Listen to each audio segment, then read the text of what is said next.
हम तो तेरे दिल की महफिल सजाने आए थे, तेरी कसम तुझे अपना बनाने आए थे।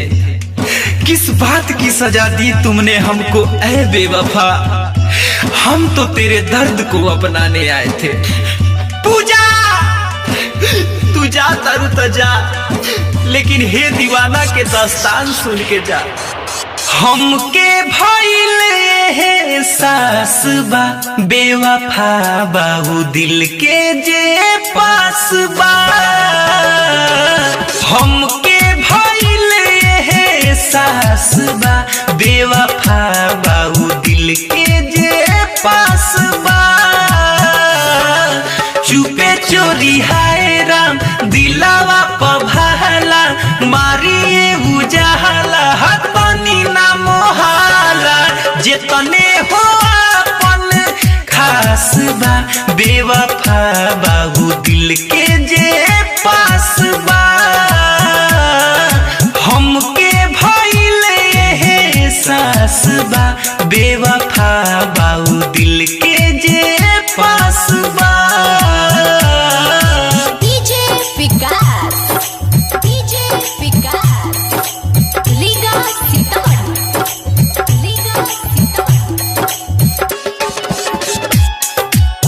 जो दिल में बस जाया करते हैं वही अक्सर दिल को तोड़ जाया करते हैं। कुछ लोग दर्द को बयां नहीं करते, बस चुपचाप बिखर जाया करते हैं, बिखर जाया करते हैं। दिलबर जानम दिलदार कहे हरदम, फिर काहे के हो जाले बेरहम। दिलबर जानम दिलदार कहे हरदम, फिर काहे के हो जाले बेरहम। अपना बना के करेले पराया, झूठा हूँ के बाटे सब मोह माया। अब ना केहू पर विश्वास बा बेवफा बाहू दिल के जे पास बा। हमके भइल एहसास बा बेवफा बाहू दिल के जे पास बा।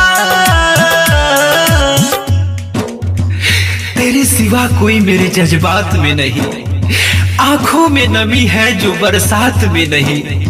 पाने की कोशिश तो तुझे बहुत की, मगर तू एक लकीर है जो मेरे हाथ में नहीं, मेरे हाथ में नहीं। आप सुन रहे हैं अमित पटेल की आवाज में। पल पल हर पल जे याद आवेला, उहे मरलो के ना बहद आवेला। पल पल हर पल जे याद आवेला, उहे मरलो के ना बहद आवेला। जानती जे पहिले दुनिया के खेला, रहती अमित हो सबसे अकेला। अपने पायब नायास बा बेवफा बाहू दिल के जे पास बा।